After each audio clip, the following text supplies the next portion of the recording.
Divya Chakravarti. She completed her undergraduate studies from SRM University and she went on to pursue her master's in historic preservation and urbanism and study of the built environment from the University of California, Los Angeles. She went on to work for the Department of Planning and Preservation for the city of Pasadena, California. She also did a brief stint of work for Historic Scotland, Edinburgh, UK. She also worked on conservation projects like Kalsa Mahal, Gokhale Hall in Chennai, and Marimalappa Educational Trust in Mysore. She is currently working as a director of Samrakshan Heritage Consultancy. She is also a co-founder of the Artisan Reprisal of Traditional Materials, Method and Technology. She goes on to conduct workshops to revive traditional and lost methods of construction. Welcome to the UGC lecture program series. The subject we are discussing is architectural conservation. We are going into Unit 2, Lecture 4, Conservation in India. So we are starting off now with a case study of a site, of a heritage site like Hampi, which is even a tourist heritage hub. And from that, continuing on, we'll discuss the craft issues of conservation. Now, Hampi is a small hamlet or village in Karnataka. It's in the district of Bellary. It was founded by Harihara and it is about few kilometers from Hospet. It has no connection to Bangalore or the main hub of Karnataka, but it's still a very highly visited site, and we shall learn why and how is it that this site has maintained such a very well maintained tourism footfall throughout the year and not just in spurts and during festivals. So as we just realized, the local language is Kannada. And what are the important features of Hampi? It actually refers to the fact that it is even a champion. It is reminiscent of the architecture of Vijayanagara and the former capital of the Vijayanagara Empire. In spite of the monuments that are there, it is the natural setting in which these 500 plus monuments are set that is a main attractive pull.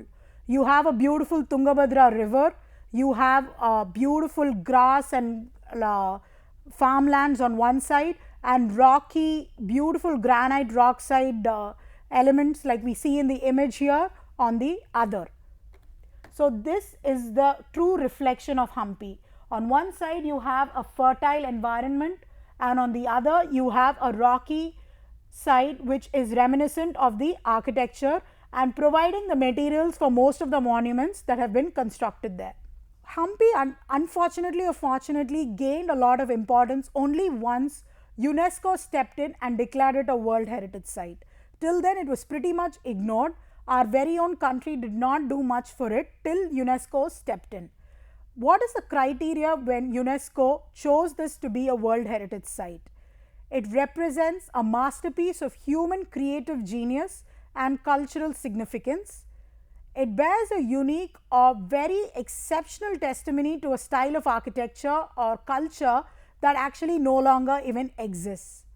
It's an outstanding example of a type of building, style of architecture, technology of architecture that has been used in a beautiful ensemble of landscape like we just illustrated, a part of human history that cannot be reciprocated or reproduced anytime soon. So if you look, this is the landscape of Hampi. You have beautiful farmland, you have the beautiful majestic temples which are the man-made exemplary examples, and in the backdrop of a rocky hilly side. So it has a both secular theme as well as a religious theme, and just not only temples, there is even a reflection of some Islamic architecture and mosques.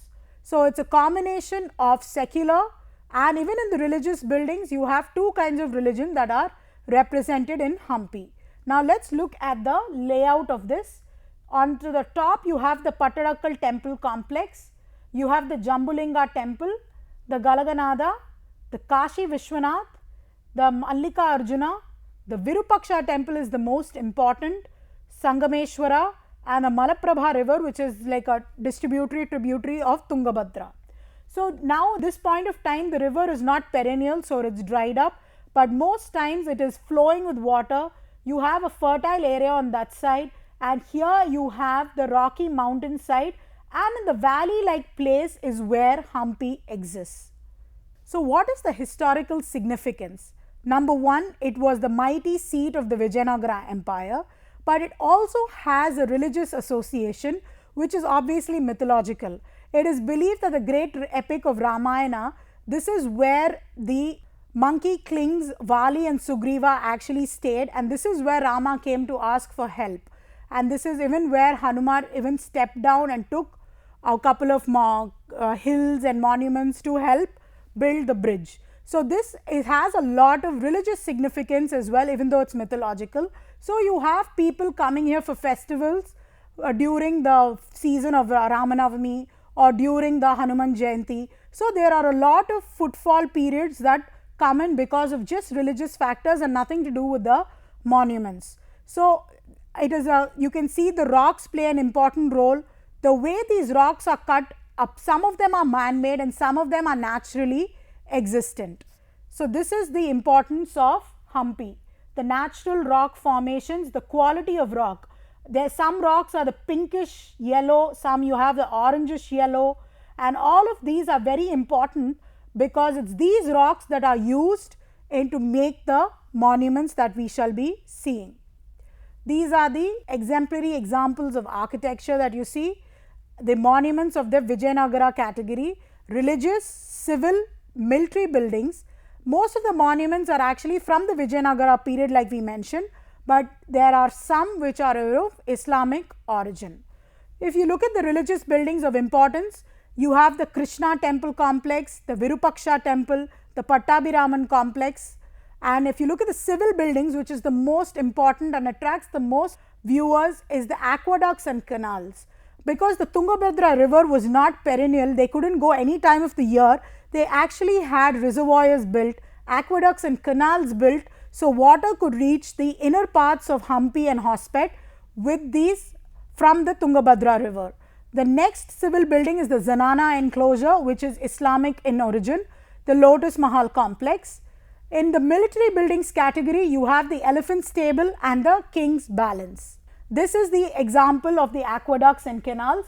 You can see the stepped well that is there. Like I told you, Tungabhadra was not a perennial river, so they had a series of canals like the image that you see below that brought water from Tungabhadra into this tank and filled it up. And as you can see the descending steps, the water level would also go down as water would get consumed by the people of Hampi. So by the time the water would come to this level, it would be monsoon season again, and again these canals would replenish the water tank. What are the threats currently faced by Hampi? Now if you go to Hampi as a site, even in spite of it being recognized by the UNESCO, there is a lot of unplanned development, inadequate protection and seasonal flooding because of the Tungabhadra river. If there is heavy monsoon, water comes into the town, and that what are the problems that are being faced by the people over there as well. You have collapsing gateways. Some of them want to retain it like that because they want to give a feeling of ruins, but there it becomes unsafe after a particular point of time. There is a deterioration of the temple facade as well as the interiors. Misuse of these temples, because if the temple is not in use, that is, people do not go to worship all these temples. Some of these temples are just as retained there as architectural marvels. So then they become elements and for social, anti-social elements, and bad things are stored there, end up being government storage authorities and things like that. Then you have animal and human feces, fire damage and scorching, because when it gets cold, people will just huddle up, light a fire, and part of that place will just get burned down. Water damage and leakage during monsoons, plant growth and intrusion by these roots, and looting and vandalism finally. So all of these are the threats that are currently faced by Hampi. If you actually look at it, it's unplanned development. Before the UNESCO stepped in, local people did of course go and visit it, like I mentioned. It has a religious connotation. Even before the architecture of the place was worshipped and looked after, the temples and the Sri Ramanavami and Hanuman Jayanti were really celebrated festivals, and people would go there in throngs and thousands from in and around Karnataka. So unplanned development happened once UNESCO actually gave it a citing of World Heritage Site. Once that happened, when people from all parts of the country and world started pouring in, tourism as such bounced off, and people started having these small souvenir shops, unlicensed guides, and so things like that happened, and there was not regulated footfall that okay, so many people only can be allowed in a day. Things like that happened, and now as a result of that, you can see the collapsing gate, entry gate at the Chandramuleshwar temple. So because of this collapsing doorway, no one can even enter the temple and it is considered unsafe. And because of that, you have plants growing out of the building, the facade that is getting deteriorated because of lack of cleaning and etc. Now, after there is intervention because of the collapsing gate, what is happening is, once to prevent the flood from affecting the building, the wall and the foundation is being reinforced and the lower support of the wall is being added so that the stability is there for the temple that is going to be reinstated above it. It has not been demolished, but because there is no stability, a foundation is being relaid and the temple is going to get replaced brick by brick, stone by stone. So what has happened to the area management authority? What kind of leverage do they actually have? Because they don't have any legislations that directly protect them. But one major advantage they have, because they are World Heritage Site, is UNESCO is like a watchdog. They can directly and subscribe to certain policies and tell them, see, you have to do this, and they will have to do it. So the government as such doesn't come into the picture if it is a glaringly deficient thing in the site. So you have encroachment has been completely removed now from around the site. Just any shop and anything that was seen has been completely removed. Then stone quarrying, which was a main concern. For all construction sites, granite flooring, everything, Hampi was considered a bedrock literally. They would just keep taking from there. But now that it's become a heritage site, they don't want landslides and things like that happening. They have completely stopped stone quarrying. This is a map of Hampi. I'll just walk you through the center and what are the important parts of it. If you look at the orange dots that you see, those are all the temples. You have the Krishna temple, Virupaksha temple, the Vithala temple and the Varaha temple and many other such things. The yellow things that you see, Bhima's gate, elephant stables, they are all from the Vijayanagar architectural ruins, from the Vijayanagar period. And the green dots that you see, just two of them to be honest, you have the Mohammedan watchtower and then the Lotus Mahal are Islamic style architectural ruins. And the red dots that you see in the top north over here is the Durga temple, Anjanadri Parvata, which is all places of mythological significance from Ramayana. So this is where, right bang near the Tungabhadra river, is where most of the festivals take place. Because of the Aarti and everything that happens there, near this area, all the religious festivals take place and the architectural walk is around this area. So what steps have been taken is, this is considered a heritage walk up this side of the Tungabhadra river, and that side of the Tungabhadra river is the mythological side and the religious side of Hampi. Now what are the planned proposals and development options? What has been done by the local authority with help from the legislative authority of the nearing town like Hospet and Karnataka? The study of the entire heritage area is very important, and it has revealed that natural landscape and the archaeological remains will have to be constantly protected and conserved. Like when I mentioned natural landscape, it's the granite mountains, it's the stone hills that you see, all that is also very important. And archaeological remains goes without saying, the temples, the aqueducts, the canals, all of that. To achieve this goal, it's very important to adapt certain development control guidelines and regulations.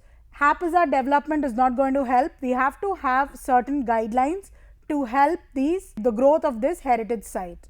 And according to the entire area has been divided into a number of zones. We shall look into these zones now. First, you have the heritage zone, which is nothing but the entire area where all the monuments are there. The so-called Mythological buildings also come under this. You have the Vijayanagara period, the Islamic period, as well as the military buildings as well. So, what is the next zone is the archaeological areas or special control. This is nothing but the entire stretch of Hampi, both sides of the Tungabhadra river, about 25 square kilometers in stretch. Then you have the prohibited zone around the archaeological area. This prohibited zone is nothing but like a buffer zone. You have the main archaeological area, and around this 300 meters has been demarcated such that no development can happen here in this zone. So, it is literally a buffer zone. Then you have the riverfront zone to protect the scenic riverfront of Tungabhadra and prevent illegal encroachments. They will have boat clubs, they will end up having some water sports and things like that. To prevent all of this, there is a border of 45 meters in the riverfront zone on either side of the river that no buildings or encroachments can come into being. Then you have the water bodies. These water bodies are these tanks and canals that we spoke about. Again, they also have a 45 meter of buffer zone around these tanks, which is reserved for no developments, which is example of that is the catchment area of Kamlapur tank, which will also be protected. The Kamlapur tank currently is a very abused tank in the sense all the people there go to even wash their buffaloes, to clean clothes and things like that. So, all that is going to be treated as the catchment area, and all those tanks and areas will also be protected under this guidelines. Then finally, there is a development zone. Now, we have covered all the zones where no development can take place. Then where will all the tourists go for facilities? So, there is a zone separately segregated for development. This is for all future developments in the Kamlapur town, where the facilities for tourism, transportation will be done with the authority of the local planning body as well as the Hampi Planning Authority. Now, we come to tourism and infrastructure. Number one, it has been made into a UNESCO heritage site. Number two, we have a planning authority in place, both a local planning authority and for Hampi as such. But how can tourists and infrastructure be provided such that they are mutually beneficial? So, only if a proper infrastructure is provided will we get tourists. So, the Virupaksha Bazaar is one of such places which has been completely needs to be removed, because it's the entire stretch of the temple which gives a beautiful view of Hampi is surrounded and cluttered with shops by the like a pavement bazaar. So, they have done it for tourist benefit, because tourists want to go and buy souvenirs and things like that. So, our tourist bazaar has to be assigned for within the development zone. So, this Virupaksha Bazaar can be removed. Tourism and conservation activities should benefit the host community. That is very important. Now, a town like Hospet, Hampi is completely dependent on tourism and the related trading opportunities that emerge from tourism. So, any suggestions that we make within the local planning authority, it should first benefit the local community. Only then can we bring in outside laborers and outside workforce, because if the local community is not thriving, it is not going to be a viable proposition for tourism site heritage. And it is important that we treat Hampi as a development of youth tourism. The reason they are doing this is, it is very typical that it covers the belt of Goa and Gokarna. So, Goa, you know, is a youth friendly spot. So, what they have done is like how you have Delhi, Chandigarh and Amritsar, they have done the Goa, Gokarna, Hampi. And though Pattadakal and Badmi also are World Heritage Sites, they are ignored because they are very similar in architectural character to Hampi, as they are also from the Vijayanagara period. So, because of this, Pattadakal and Badmi are ignored, which is actually not a very good prospect. So, you need to have adequate information facilities, interpretation centers, so which will lead the tourists in the right direction. Another important thing is, you cannot have Hampi, which is the host for more than 500 plus monuments, even providing lodging facilities and hotels. This has to be done in Hospet and Gangavati, which are nearby towns, which is like 5-6 kilometers, not even that distance away. And the department can have only them, they can assign specific locations for lodging facilities, and all the hotels that are built have to be ecotourism hotels with prior permission of the government as well as the Hampi Planning Authority. Now, in terms of infrastructure, now you have everything set, but you need to have basic amenities like electricity, water, sewage, sanitation. All that is very important. And another thing that is very important is you can't have a beautiful heritage center which is surrounded by Hospet and Gangavati being filled with slums. So the overall quality of life for these people has to be improved by providing better infrastructure like water and sanitation, even for them, electrification for the villages surrounding the area. Otherwise, what would happen is the tourists will not feel safe, and you would end up having antisocial elements coming in and robbing the tourists for money and jewels and things like that. And within this conservation zone, you should not have open electrification like wires hanging and things like that. It's better to have it under the ground. And another important thing is solid waste management, which has to be given top priority, especially for the Hampi and the surrounding villages. Administrative issues that is faced by Hampi, which is true to most heritage tourism sites, it's protection and conservation of these monuments, and how can it be done when continuously tourists are coming in. It's not like they can close it and work on it, and it's not something that it can be worked on in the evenings and in the nights. So how is it that this development has to happen? A master plan is obviously required, and strict action should be taken to control illegal developments. And the heritage area should not be just national standards of planning, but international standards, especially because of the UNESCO citation and the fact that nearly 75% of the tourists that come there are from foreign countries. And it should have, implementing agencies should have the power to stop these encroachments and help and approve certain projects that are suitable to that area. And the best part is we have to look into alternate methods of tourism. Like we just saw, it is a mountainous area, one side is a very grassy grassland. So site can actually provide a natural setting for country and trekking sports activities. Then we need to have a list of just not the monuments but also the natural areas, so we know that illegal encroachments don't happen, or these forest lands are not tampered with, or the rocks are not getting excavated. And it needs to have a balance of biodiversity being protected, cultural diversity being protected, as well as the built heritage being protected. And in spite of all these measures, it's essential that we have two police bodies which help overlook both this side of the river and to that side of the river any antisocial elements and activities that occur.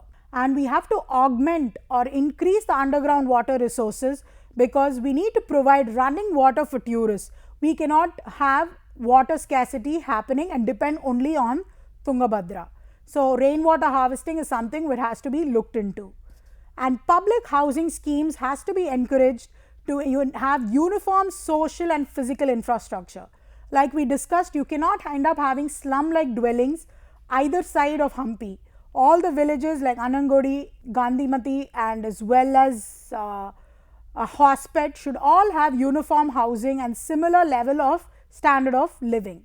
Special regulations to protect and conserve the archaeological area, and you need to have zonal regulations to control and regulate the developments, and local planning should also be formulated. Now we come on to crafts and conservation. This has a very intrinsic relationship to each other.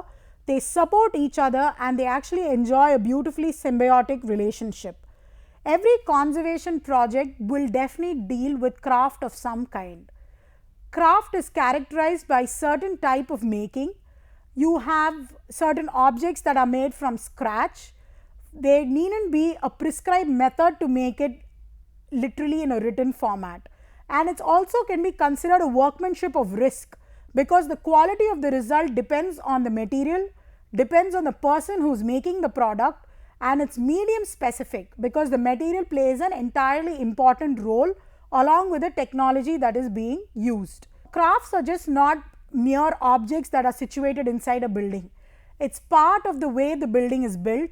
It's intrinsically bound up with the built heritage, and it also helps us identify certain communities in which these practices are occurring even till date. So it's very important that we even conserve the craft and the craftsman while we are talking of conservation.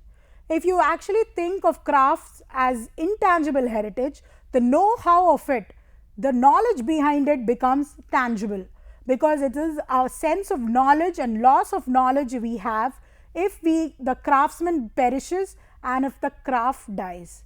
So you have different aims and approaches of doing this. One of the most common ways of preserving a craft is creating training centers.